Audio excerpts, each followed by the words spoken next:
सुप्रभात सभी को। आज हम कक्षा 8 का 13 पाठ पढ़ेंगे जिसका नाम है ग्राम जीवन। तो इसके नाम से आपको समझ में आ रहा होगा, ग्राम्य जीवन मतलब गांव का जीवन। गांव का जीवन कैसा होता था, क्या परिवेश होता था, क्या वेशभूषा होती थी, लोग कैसे एक दूसरे से बातचीत करते थे, व्यवहार करते थे और कैसी उनकी एक संस्कृति होती थी। तो एक समाज का जो ग्रामीण क्षेत्र का स्वरूप हमें दिखाई देता है, बहुत ही सुंदर और साधारण जीवन हमें उनका दिखाई देता है। इस पाठ के लेखक जो हैं, इस पाठ के कवि जो हैं वो हैं मैथिली शरण गुप्त। तो यहाँ पे हम पाठ का परिचय कराते हैं। गांव जीवन शहरी जीवन से बेहतर है। ऐसा क्यों कहते हैं? क्योंकि गांव में शांति होती है और गांव में बिल्कुल साधारण जीवन जीता है व्यक्ति। आज की जो शहरीकरण की जो दौड़ धूप होती है उससे अलग रहता है। यहाँ थोड़ी सी सुविधा में जीवन कट जाता है और यहाँ के लोग छल कपट और स्वार्थ से परे रहते हैं, मतलब स्वार्थी लोग यहाँ पर कम होते हैं। ये बड़े ही निराले होते हैं। इनमें एक दूसरे के प्रति ममता और समता की भावना हमें दिखाई देती है। ममता मतलब स्नेह करना और समता मतलब हमेशा समान रूप से व्यवहार करना, हमेशा सदैव एक समान व्यवहार करना और मिलजुल कर रहना, ये उनकी खासियत होती है। ये खेतों में दिन भर खूब मेहनत करते हैं। ग्रामीण क्षेत्र के लोग जो होते हैं वो खेतों में दिन भर मेहनत करते हैं और अपने अतिथि का स्वागत सत्कार बहुत ही आदर भाव से करते हैं। किसी संबंधी की तरह वो इसका स्वागत सत्कार करते हैं। जैसे कोई व्यक्ति उसके घर आ जाए तो उसको बड़ा ही आदर देते हैं।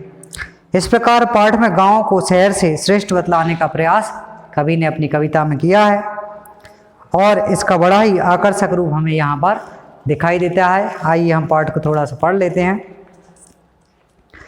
आहा ग्राम जीवन भी क्या है, यहाँ पे कवि कह रहा है आहा ग्राम जीवन भी क्या है, क्यों ना इसमें सबका मन चाहे।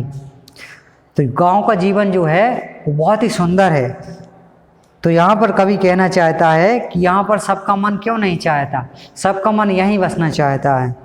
और वो कहते हैं आगे, थोड़े में निर्वाह यहाँ है, मतलब थोड़ी सी वस्तु मिल जाए उसमें वो निर्वाह कर लेता है, अपना जीवन काट लेता है। ऐसी सुविधा और कहाँ है।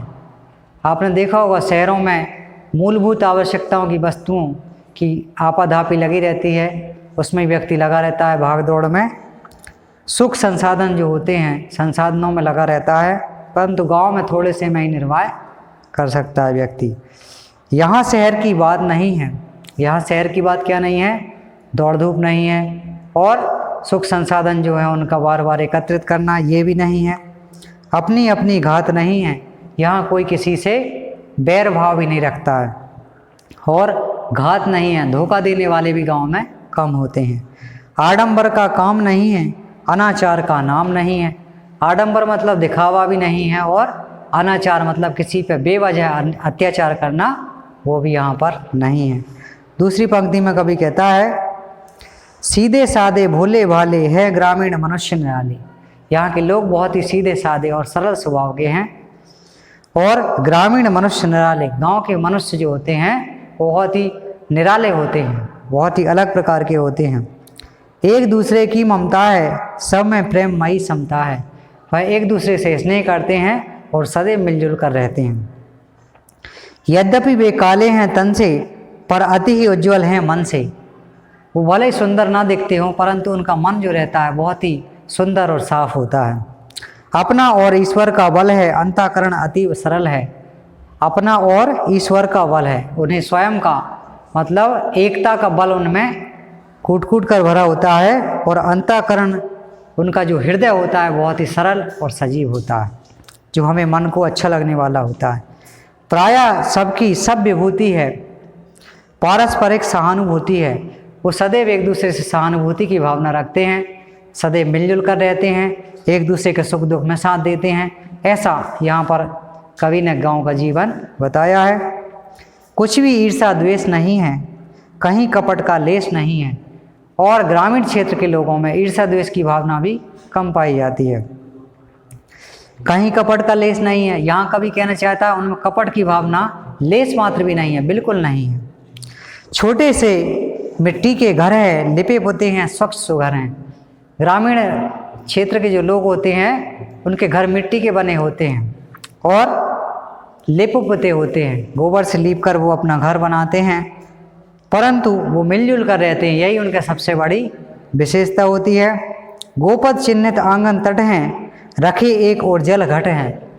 और आपने देखा होगा ग्रामीण क्षेत्र के लोगों का रहन सहन, मटके भरे रखे होते हैं, कोई भी बाहर से आता है तो उसको जल जरूर पिलाते हैं। खपरे लो पर बेले छाई, फूली हरी घरी तन भाई। खपरेल मतलब खपड़े का जो घर होता है, उनका कच्चा घर होता है, उस पर हरी हरी बेलाएं छाई हुई होती हैं। फूली फली हरी मन भाई, वो हमारे मन को आनंदित करती हैं, मन को प्रसन्न कर देती हैं। काशी फल कुष्मांड कहीं हैं, कहीं लौकियाँ लटक रही हैं। आपने देखा होगा गांव के जो लोग होते हैं उनके घरों पर, खपरेलों पर लंबी लंबी बेलाएं होती हैं जिन पर लौकी की लौकियाँ, कद्दू लटक रहे होते हैं, बहुत अच्छे लगते हैं। है जैसा गुण यहाँ हवा में, प्राप्त नहीं डॉक्टरी दवा में। यहाँ पर प्राकृतिक हवा इतनी सुंदर होती है, प्रदूषण बहुत कम होता है कि यहाँ डॉक्टर की आवश्यकता बहुत कम पड़ती है जैसा गुण यहाँ हवा में, प्राप्त नहीं डॉक्टरी दवा में। और यहाँ पे कभी कहता है, संध्या समय गांव के बाहर होता नंदन विपिन निछावर। तो गांव के बाहर सुंदर व्यक्ति बैठता है, बातचीत करता है, बहुत ही अच्छा वातावरण होता है शाम के समय, संध्या के समय। आगे कभी कहता है, श्रम सहिष्णु सब जन होते, मतलब मेहनती और सहिष्णु मतलब सहन करने वाले।